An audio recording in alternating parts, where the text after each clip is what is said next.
Our favourite couple, Harry and Meghan, they're in the news once more.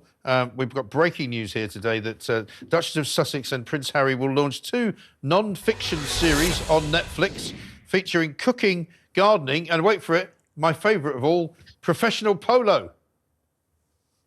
Well, cooking, gardening, and friendship is the description of Meghan Markle's show specifically. I thought you were saying, wait for it, friendship, because that was the big kicker for me.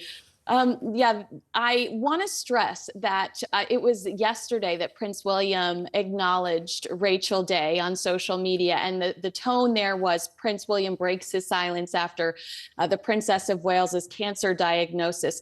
I want to tell you, I believe that was to the Sussex's team permission to send their PR into high gear post Kate's cancer reveal, because this is a PR push for Meghan Markle. When you share the article on Deadline, the headline is Meghan, the Duchess of Sussex, launching two Netflix shows, no mention of Harry. If you look at Deadline's Facebook page, no mention of Harry in the description. Comments 90% negative, by the way.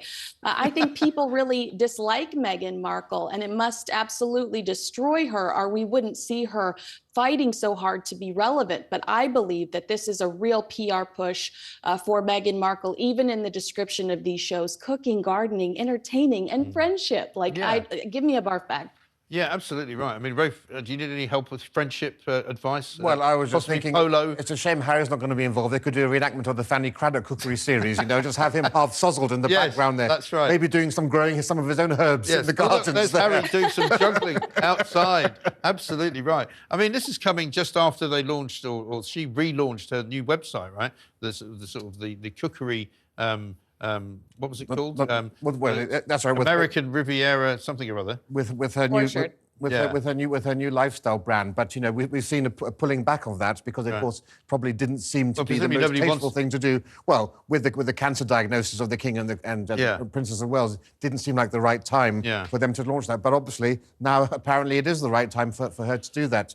But of course, the problem now, of course, is that Prince Harry is left rudderless because she's actually very good at lifestyle branding. She had Tig and everything else. She's got exactly what she wanted to get out of her relationship with Prince Harry. She's now a star. She can do what she wants to do. Yeah. But he's left still. He's got no discernible skills. No. He's got no commercial abilities. No. He's left without any real role. That's why you're seeing him say, well, I wouldn't mind coming back and helping out in the hour of need, the royal family, because the only thing he knows how to do is be a royal. That's sort of why they've created this mini American court in the US. Their website looks more regal. They're calling their children Prince and Princess. And they've got these charitable endeavours where he can go and cut some ribbons and read some pre-written speeches, because that's really all that he knows how to do. Absolutely. And Kinsey, do you think that at the Shea Montecito, they've been keenly watching Scoop, that new Netflix drama about Uncle Andrew and when he was questioned by Newsnight? I mean, I always love to remind people that this is Prince Harry's employer. This is Meghan Markle's employer, reminding the world of one of the current royal family's lowest moments here with Scoop, with the last few seasons of The Crown.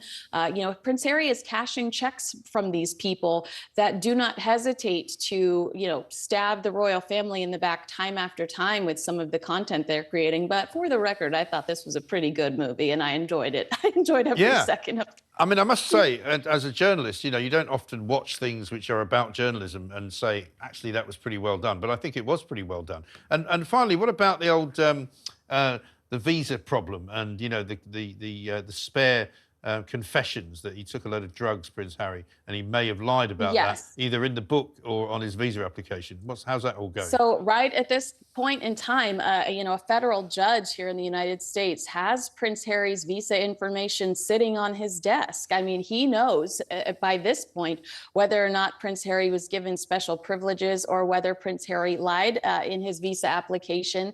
I don't know. I think if he did lie, I think that's very newsworthy. And I think that's information that the American public would like to have. So perhaps the judge would make that public. I'm not necessarily sure, but Prince Harry seen, I believe it was yesterday in San Francisco with Mindy Kaling at a Better Up event, talking to people about how to deal with corporate stress. Like that's something he's ever had to experience in his life.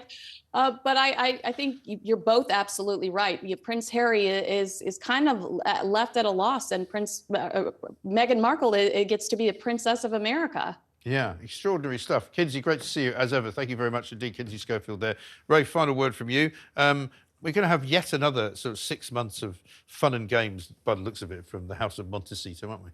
I know, nothing is over yet. And of course, we've got also the arrival next month on May the 8th, VE Day, 10th anniversary of Invictus, where Prince Harry will be coming over to St. Paul's Cathedral. And we expect, obviously there'll be a meeting with his father. And there's talk about his father trying to perhaps broker peace with the two brothers. I think that's for the birds. I think we're a long way from any sort of a reconciliation along those lines. But anyway, very pleased to see Prince Andrew. Was delighted to watch Scoop. I was told that he didn't even break a sweat watching it. But it's not a 5-star review that I think Netflix were expecting to get. But he seems to be quite happy about the way he was portrayed in that, which is quite interesting. It is, because he's portrayed as a rather boorish character who doesn't have very much to say for himself. But there we are.